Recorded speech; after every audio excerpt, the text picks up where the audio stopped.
옛날에 어떤 젊은 네 사람이 보물을 찾아서 세상 곳곳을 누비고 다녔습니다. 젊은 것 하나 빼고는 가진 것이 별로 없었기 때문에 결코 편안한 삶은 아니었지만 그래도 서로 의지하면서 서로 힘이 되어주면서 언젠간 우리에게도 볕들 날이 올 것이다.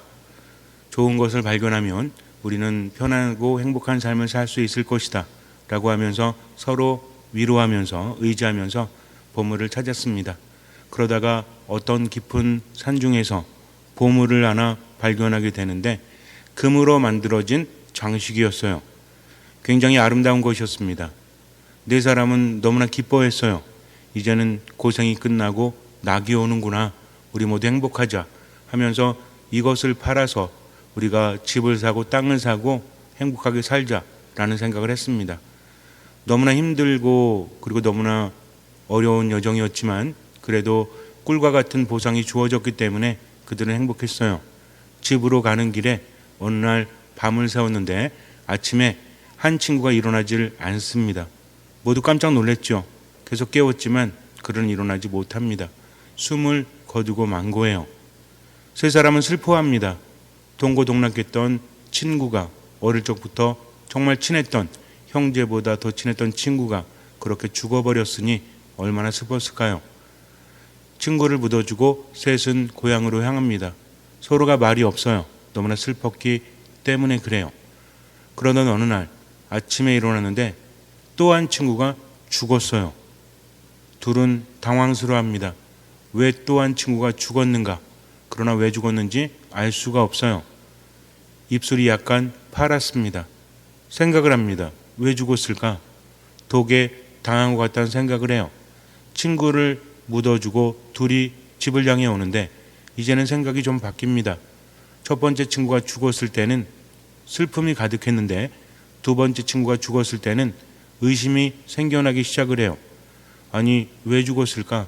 둘은 생각합니다. 그리고 서로를 의심스러운 눈초리로 쳐다봐요. 처음에 그것을 발견했을 때 우리 넷이 모두 행복할 수 있을 것이다 라고 생각을 했는데 한 친구가 죽고 나서 너무나 슬펐지만 이제는 돌아가는 몫이 더 커졌죠. 그리고 또 한 친구가 죽었을 때는 둘이 나누면 됩니다.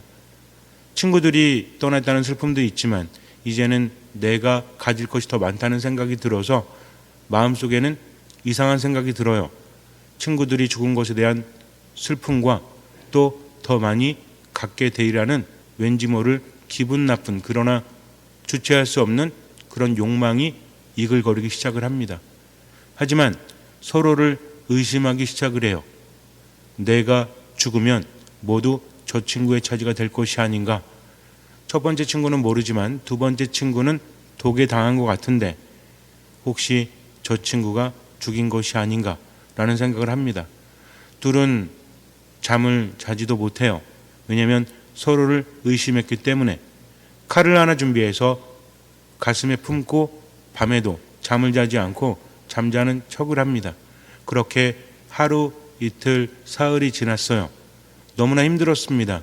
왜냐하면 잠을 자지 못했기 때문에. 그래서 밤에 조그만 소리가 나도 눈을 번쩍 뜨면서 가슴에 숨겨둔 칼을 손으로 짚습니다. 어느 날 텐트를 치고 둘이 잠이 들었는데 이날도 서로가 서로를 의식한 채 잠에 들지 못했습니다. 그런데 바스락거리는 소리가 들리는 거예요.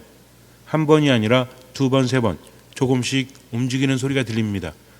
이제는 의심이 아니라 확신이 들었어요. 저 인간이 나를 죽이고 이 보물을 독차지하려고 하는구나. 그래서 품 안에 숨겨두었던 칼에 손을 댄 채 집중합니다. 바스락바스락거리고 뭔가 일어나는 소리가 들려요. 칼을 뽑아서 상대방의 가슴에 꽂아 넣습니다. 그런데 순간 상대방도 칼을 뽑아서 내 가슴에 꼽아 넣었어요. 둘은 그렇게 서로를 노려보면서 죽어갔습니다. 둘이 죽은 다음에도 부스럭부스럭 소리가 들려요. 한 마리의 쥐가 그들이 저녁에 먹다 남겨둔 음식을 먹기 위해서 이리저리 움직이는 소리였습니다. 그런데 그 둘은 그것을 알지 못한 채 서로가 죽이려 한다는 의심 때문에 서로가 죽이고 말았던 거죠. 보물은 덩그러니 남아 있습니다. 둘의 죽음은 싸늘히 식어 갔습니다. 도대체 무엇이 그들을 그렇게 죽였을까요? 아무것도 없을 때는 서로가 의지하면서 행복했어요. 미래가 있었고 꿈이 있었습니다. 그런데 보물을 얻게 된 다음에 한 사람이 죽고 나니까 또 한 사람이 죽고 나니까 이제는 기쁨보다는 행복보다는 가슴 속에 욕망이 가득 차서 서로를 죽이고 말았다는 거죠. 무엇이 그들을 죽였습니까? 보물이 그들을 죽였나요? 쥐가 그들을 죽였나요? 어쩌면 눈에 보이지 않는 마음의 독이 그들 서로를 죽인 것이 아니겠습니까? 만약에 그 둘이 살아남았다면, 돌아와서 보물을 팔아서 부자가 되었다면 둘의 관계는 행복했을까요? 아마 죽을 때까지도 서로를 의심하면서 좋지 않았을 거라는 생각이 들어요. 과연 무엇이 그들을 죽였는가? 알렉산더 대제라는 사람이 있습니다. 30대에 그리스, 페르시아, 이집트 전역을 정복했던 정복 군주죠. 당시에 그 세상에서 알려진 모든 나라의 90% 정도를 지배했다고 합니다. 물론 아시아나 이런 곳은 그때 당시에 알려지지 않았기 때문에 너무나 젊은 나이에 세상을 정복하다 보니까 이제는 희망이 별로 없어요. 정복할 땅이 별로 없습니다. 어느 순간부터 마음속에 의욕이 생기기 시작을 해요. 내가 행복한 걸까? 도대체 삶이 왜 이렇게 우울하지? 공허합니다. 뭘 해도 기쁨을 느끼지 못해요. 만난 것을 먹어도, 좋은 사람을 만나도, 좋은 옷을 입어도 행복하지 않습니다. 그러던 어느 날 디오게네스라는 철학자가 있다는 소식을 듣게 돼요. 모든 국민에게 스승으로 불리우는 사람이었습니다. 그는 금욕주의자였는데 행복이 무엇인지, 기쁨이 무엇인지 삶의 문제가 생길 때마다, 사람들이 찾아올 때마다 그들에게 기가 막힌 답을 주는 사람이었어요. 알렉산더 대제는 어느 날 그 사람을 찾아갑니다. 움막에 살고 있었어요. 가진 것이 거의 없는 사람, 쭈그리고 앉아서 햇볕을 쬐고 있습니다. 알렉산더 대제는 그에게 다가갑니다. 그리고 말합니다.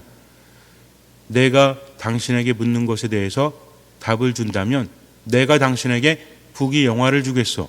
당신이 원하는 것 이상으로 내가 베풀어 줄 것이오. 그랬더니 디오게네스가 이렇게 말했다고 합니다. 미안한데 좀 비켜주지 않으시겠습니까? 지금 당신이 햇볕을 가로막고 있습니다. 라고 말을 했다고 해요. 이 말을 들은 알렉산더 대제는 큰 깨달음을 얻었다고 합니다. 그리고 아무것도 묻지 않은 채 자신의 집으로 돌아갔지요. 그리고 몇 년 후에 그는 죽음을 맞게 되는데 30대의 젊은 나이에 그렇게 많은 재산을 두고 이제는 떠나면서 신하들에게 말했다고 합니다. 내 관에 구멍을 뚫어서 팔이 나올 수 있도록 해라. 사람들이 그것을 보고 죽을 때는 아무것도 가져갈 수 없음을 깨닫게 해라. 라고 말을 했다고 합니다. 사실인지는 모르죠. 이렇게 전해지고 있습니다. 서양 속담에 그런 말이 있다라고 했죠. 가끔 여러분에게 말씀을 드리지만 수의에는 뭐가 없다? 주머니가 없다라고 합니다. 그 의미는 또 무엇일까요? 우리는 분명히 알고 있다는 거죠. 성경에서 우리에게 말해주지 않아도 태어날 때 그리고 갈 때, 태어날 때는 주먹을 쥐고 태어난다라고 하죠. 저는 신생아를 본 적이 없어가지고. 그런데 마지막 갈 때는 어떻게 한다고 합니까? 손을 편다라고 하죠. 그 의미는 무엇일까요? 저는 어떤 신체적인 것을 이야기하는 것이 아닙니다. 인간의 삶이라는 것은 우리는 분명히 알고 있어요. 눈에 보이는 것이 아니라 눈에 보이지 않는 것이 우리를 행복하게 한다는 것을, 그것이 우리를 기쁘게 한다는 것을, 눈에 보이는 것을 따라서 세상을 살아간다면 인간은 비참할 수밖에 없죠. 왜?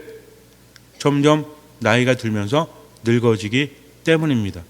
모든 것이 결국은 허망하게 사라질 것이기 때문에 그래요. 화무 11홍이라고 하죠. 아무리 아름답고 대단한 꽃도 그 붉음이 10일을 가지 못한다라고 합니다. 저 이런 말 했더니 어떤 분이 그럼 101홍은요? 1001홍은요? 라고 말하는데 그런 의미가 아니에요. 끝이 있다라는 겁니다. 인간도 마찬가지입니다. 우리가 세상에 왜 태어났는지 그것을 알지 못한다면, 그것을 깨닫지 못한다면 잠깐 행복할 수 있죠. 젊을 때는 그렇습니다. 반짝일 때는 고민도 없어요. 아름답기 때문에 그래요. 생기가 넘치기 때문에 그래요. 그러나 모두에게 주어진 그런 생기는 어느 정도 시점이 지나게 되면 이제는 사라지게 마련이라는 거죠. 왜 그럴까요? 그냥 젊은 채로 세상을 살아가다가 마지막 날에 가면 안 되나요? 하느님이 우리를 사랑하신다면 그렇게 만드시면 좋지 않아요? 한 20살 정도 넘었을 때 이 젊음이 유지되는 거예요. 그래서 한 100년, 120년 살다가 그 젊음을 유지한 채 마지막 눈 감을 수 있다면 얼마나 행복할까요? 나이가 든다는 것은 축복입니까? 아니면 저주는 아니지만 좀 아쉬운 겁니까? 여러분들은 어떤 것 같으세요? 나이가 드는 것이 아쉬우세요? 축복이세요? 아유, 그냥 하루 지났더니 눈이 더 잘 안 보여. 하느님 감사합니다. 아이고, 오늘 허리가 그냥 더 힘드네. 축복입니다. 이렇게 생각하세요? 물론 그런 분도 있겠지만 어쩌면 아쉬워하는 것이 세상이 아닌가. 모든 것에는 의미가 있다라고 했습니다. 아쉬운 것도 의미가 있다는 거죠. 우리는 왜 아쉬워할까요? 잃어버리는 것에 대한 두려움, 불안감 때문이죠. 아쉬울 수밖에 없어요. 내게 있는 것을 빼앗기는 순간 우리는 우울할 수밖에 없습니다. 그래서 뭐가 더 생긴다기보다 내게 있는 것을 빼앗아가는 것이 더 아픈 일이래요. 예를 들어서 100만 원이 생겼다라고 하면 기쁘죠? 근데 얼마 가지 못한다고 합니다. 근데 100만 원을 뺏겼다? 이건 너무나 아파서 오래 간다라고 하죠. 인간은 그런 존재입니다. 처음에 생겨날 때는 기쁘지만 오래 가지 않죠. 그런데 이것을 빼앗겼을 때는 이 고통은 오래 간다는 거죠. 왜 그런 걸까요? 왜 태어나서 병을 알아야 되고 나이가 들어야 되고 왜 약해져야 합니까? 세상은 그렇다는 거죠. 영원하지 않기 때문에, 하느님은 우리를 사랑하시기 때문에 세상이라는 것이 그래요. 내가 살아가면서 비워내야만 행복할 수 있는데 어느 정도는 갔다가 그 다음부터는 비워내야만 행복할 수 있다는 것을 깨달으라는 거죠. 눈에 보이는 데 있는 것이 아니라 보이지 않는 곳에 있다. 그런데 눈에 보이는 것이 보이지 않는 것에 영향을 주기 때문에 그렇죠. 눈에는 보이지 않지만 마음속에 행복이 있는데 이것을 앗아가는 것, 그 행복을 더해주는 것이 분명히 있는데 그것이 눈에 보이는 것이라는 거죠. 어떻습니까? 우리가 살아가면서 어쩌면 우리 마음속에 행복을 빼앗아가고 기쁨을 빼앗아가고 즐거움을 빼앗아가고 결국은 생기를 앗아가는 것이 무엇일까요? 마음속에 생겨나는 욕심, 부정적인 생각들, 분노 이런 것들이죠. 근데 이런 것들이 왜 생깁니까? 결국은 더 많이 가지려고 하니까. 애초에 없을 때는 그런 생각이 들지 않아요. 그런데 갖다 보니까 어때요? 더 많이 갖고 싶은 거죠. 처음에는 소유가 나를 행복하게 하지만 그 다음에는 내가 소유를 따라서 갑니다. 이 마음이라는 것이 너무나 약해요. 어쩔 수가 없어요. 우리는 이렇게 생각을 해요. 마음 먹기에 따라서 세상은 달라지니까 좋게 마음을 먹자. 그런데 우리 마음은 영향을 더 많이 받습니까? 아니면 내가 세운 중심을 지켜갑니까? 우리 마음이 이리저리 흔들리죠. 다른 사람 때문에 기쁘기도 하고 슬프기도 하잖아요. 말 한마디 때문에 행복하기도 하고 기분이 나쁘기도 하죠. 여러분들은 어떠십니까? 다른 사람의 말에 영향을 받아야 안 받아요? 오늘 정말 아름다우십니다. 오늘 정말 이쁘십니다. 그러면 아유, 그냥 나이가 드셨는데도 너무나 아름다우세요. 젊을 때는 얼마나 이뻤을까요? 라는 생각을 하면 행복하세요? 안 행복하세요? 행복하죠? 안 할 것 같아요. 저한테만 와보세요. 제가 솔직하게 말씀드릴게요. 지금 봐도 못생겼는데 아유, 그냥 이렇게 말하면 괜히 기분이 안 좋을 거예요. 그냥 하는 말에도 이렇게 영향을 받습니다. 그렇다면 왜 그럴까요? 내가 그렇게 생각을 하기 때문에 아니면 그렇게 생각을 하지 않기 때문에 다른 사람이 하는 말이 내 마음을 흔들어 놓기 때문이죠. 다른 사람이 말을 했기 때문이 아니라 내 마음이 흔들렸기 때문입니다. 그런데 이것은 어쩔 수가 없다라는 거죠. 돈이라는 것이, 소유라는 것이 처음에는 나에게 행복을 주지만 점점 내 마음을 흔들어 놓습니다. 처음에는 만족을 주지만 점점 더 돈에 집착을 하죠. 그래서 가지려고 합니다. 수단과 방법도 이제는 의미가 없어요. 더 많이 가지면 돼요. 다른 사람 등쳐먹거나 속여먹거나 상관없습니다. 그저 많이 가지면 되는 거죠. 나만 그래? 세상 사람들이 다 그렇지. 돈 많은 사람 치고 깨끗하게 산 사람이 어디 있어? 라는 생각을 합니다. 그런데 하느님이 아시고 누가 알아요? 내가 안다는 거죠. 그러면서 마음의 생기를 점점 빼앗깁니다. 이런 사람의 특징이 뭐냐면 쉽게 화를 내죠. 다른 사람을 믿지 못합니다. 마음속에 안 좋은 것들이 점점 가득 차게 되죠. 그러다 보니까 더 집착을 해요. 왜냐하면 소유하지 않으면 나는 인정받을 수 없기 때문에, 소유하지 않으면 나는 행복할 수 없기 때문에, 그래서 점점 더 가져보려고 하지만 마음에는 더 큰 구멍이 생겨요. 행복하지 않다는 거죠. 과연 우리는 언제 행복하죠? 소유라는 것도 필요하죠. 그런데 얼마만큼? 아주 간단합니다. 왜 소유하려고 하죠? 먹으려고 하는 거잖아요. 입으려고 하는 거잖아요. 결국 살기 위해서 소유하는 것이 아니겠습니까? 그래서 세상이라는 것은 얼마만큼 있으면 행복하다? 살 만큼만 있으면 행복하다라는 거죠. 나머지의 삶은 다른 데 써야 되는데 소유에 얽매여서 내 시간을 허비하고 있는 것은 아닌가 다시 한번 생각해 봐야 돼요. 내 마음에서 외쳐대는데 그것을 듣지 못하면 점점 힘들어집니다. 야고보 사도는 우리에게 뭐라고 말하고 있죠? 자족할 줄 알면 신심은 큰 이득입니다. 우리는 이 세상에 아무것도 가지고 오지 않았으며 이 세상에서 아무것도 가지고 갈 수 없습니다. 먹을 것과 입을 것이 있으면 우리는 그것으로 만족합시다. 부자가 되기를 바라는 자들은 사람들을 파멸과 멸망에 빠뜨리는 유혹과 올가미와 어리석고 해로운 갖가지 욕망에 떨어집니다. 사실 돈을 사랑하는 것이 모든 악의 뿌리입니다. 돈을 따라다니다가 믿음에서 멀어져 방황하고 많은 아픔을 겪은 사람들이 있습니다. 하느님의 사람이요, 그대는 이러한 것들을 피하십시오. 그 대신에 의로움과 신심과 믿음과 사랑과 인내와 온유를 추구하십시오. 라고 우리에게 말하고 있죠. 즉 돈을 쫓다 보면 돈이 모든 악의 뿌리가 되어서 우리는 유혹과 올가미에 빠져들고 만다라는 거죠. 그러면서 마음속에 무엇이 사라집니까? 이게 중요한 거죠. 돈 없이는 살아갈 수 없잖아요. 우리는 돈을 추구할 수밖에 없잖아요. 그 얼마만큼 추구해야 되는가? 살 만큼만, 먹을 만치와 입을 만치만 있으면 된다. 그런데 세상이라는 것이 만만치 않아서 그 기준에 대해서 좀 더 알고 싶죠. 무엇입니까? 오늘 당장 가가지고 옷 입을 거, 그 다음에 먹을 거 빼고 다 버려야 돼요? 혹시 버릴 분은 저에게 가져오세요. 그럼 어떻게 해야 되죠? 중요한 건 이것입니다.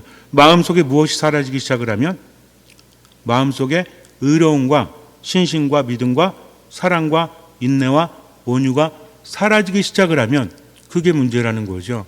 돈이 많아도 마음속에 사랑이 있다면, 온유가 있다면, 인내하는 마음이 있다면, 그리고 믿음이 있다면, 의로움이 있다면 괜찮아요. 그런데 이런 것들이 사라지죠. 하느님의 말씀을 듣고 그분의 말씀대로 살아가기보다는 누가 중심이 됩니까? 내가 중심이 되는 거죠. 그러면서 어떤 부작용이 와요? 삶이 공허해집니다. 삶이 재미가 없어요. 점점 불행함을 느낀다는 거죠. 그러다가 마지막에 빈손으로 갈 것을, 그래서 우리는 자꾸만 비워내야 합니다. 디오게네스가 알렉산더 대제에게 뭐라고 했죠? 비켜주십시오. 햇볕이 저에게 오지 않습니다. 지금 필요한 것은 햇볕이라는 거죠. 근데 대왕이라는 자가, 세상의 모든 것을 가졌다는 자가 그것을 막고 있잖아요. 알렉산더 대제는 어떤 깨달음을 얻었을까요? 결국은 사람과 사람이 아니라 디오게네스라는 사람, 그리고 나라는 존재가 그 빛을 막고 있다는 거죠. 나는 분명히 그에게 부귀영화를 줄 수 있다라고 생각했지만 어떤 존재였죠? 햇볕을 막는 방해물이었다는 겁니다. 이것을 보고 무엇을 깨달았을까요? 우리에게 주어진 인생 안에서 행복하기 위해서, 기쁘기 위해서, 즐겁기 위해서, 삶이 공허하지 않기 위해서 어떻게 해야 돼요? 개워 내야 합니다. 이제는 치워버려야 한다는 거죠. 내가 행복하지 않으면 아무리 많이 가져도 의미가 없기 때문에 오히려 내가 추구하는 것, 내가 가진 것이 햇볕을 막아서 나로 하여금 불행하게 만들 수 있다. 그래서 내 마음을 살펴보면서 뭐가 사라진다면, 온유함이 사라진다면, 인내가 사라진다면, 그리고 사랑하는 마음이 사라지고 의로운 것이 사라진다면 어떻게 해야 되겠다? 빨리 치워야 되겠다. 어떻게 치우면 됩니까? 그것이 바로 자선이라는 거죠. 베풀어야 돼요. 하느님께서는 우리에게 아주 기가 막힌 방법을 알려주셨습니다. 무엇입니까? 베푸는 거예요. 무조건 베풀다 보면 내 마음에 방해물이 사라져서 기쁨과 온유와 사랑과 행복이 가득하게 된다는 것을 결코 잊지 말아야 돼요. 그런데 이것을 치운다는 것이 어렵죠? 어려워도 해야 합니다. 조그만 것부터 베풀기 시작을 하세요. 하느님, 저로 하여금 깨닫게 해주십시오 라면서 인생을 살아간다면 우리는 행복할 수 있습니다. 우리는 세상을 왜 살아가죠? 더 많이 갖기 위해서 살아갑니까? 행복하기 위해서 살아갑니까? 행복하기 위해서 살아가는 거죠. 돈은 얼마만큼 필요해요? 살 만큼만. 나머지는 내 것이 아닙니다. 그러니까 죽기 전에 빨리 써야 돼요. 어디 써야 돼요? 베푸는데. 자신을 위해 사용하는 것도 나쁘지 않습니다. 그러나 자신만을 위해서 사용하면 안 된다는 거죠. 얼마나 베풀면서 살아가고 있는가. 결국 선택은 우리에게 맡겨져 있어요. 아까워서 벌벌 떨다가 마지막에는 아무것도 가져갈 수 없습니다. 그러니 어떻게 해야 되겠다? 마스크 쓰셨다고 대답을 안 하시는 건가? 어떻게 해야 되겠다? 베푸십시오. 아파도 베푸십시오. 아까워도 베푸십시오. 그것만이 살 길이에요. 아무리 기도 열심히 하고 하나님 안에 머문다라고 해도 베풀지 않으면 점점 내 마음에 생기는 사라질 겁니다. 잠시 눈을 감으세요. 하느님을 믿고 의지한다는 것은 무엇입니까? 그분은 우리에게 길을 알려주시죠. 행복한 길을 알려주십니다. 물론 세상을 살면서 필요하죠. 소유라는 것은 필요합니다. 그러나 정신을 먹히면 안 된다는 거죠. 늘 우리는 묵상해야 돼요. 돈이 나에게 무엇을 주는가? 그것이 필요하긴 하지만 내 인생이 더 소중한 것이 아닌가?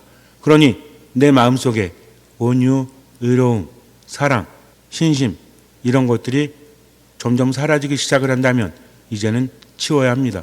무조건 베푸십시오. 베풀 것도 베푸십시오. 돈만 말하는 것이 아닙니다. 말로도 베푸십시오. 생각으로도 베푸십시오. 그렇게 베풀면서 지금을 살아가세요. 내게 있는 가장 소중한 금은 지금이라고 하죠. 지금 행복하지 않으면 의미가 없습니다. 몇 년을 산다고 할지라도 지금을 잃어버리면 의미가 없다는 거죠. 그러니 지금 하느님의 말씀에 의지하면서 자유롭게 베풀면서 또 즐겁게 그렇게 살아가십시오.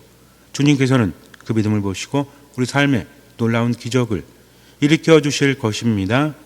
아멘.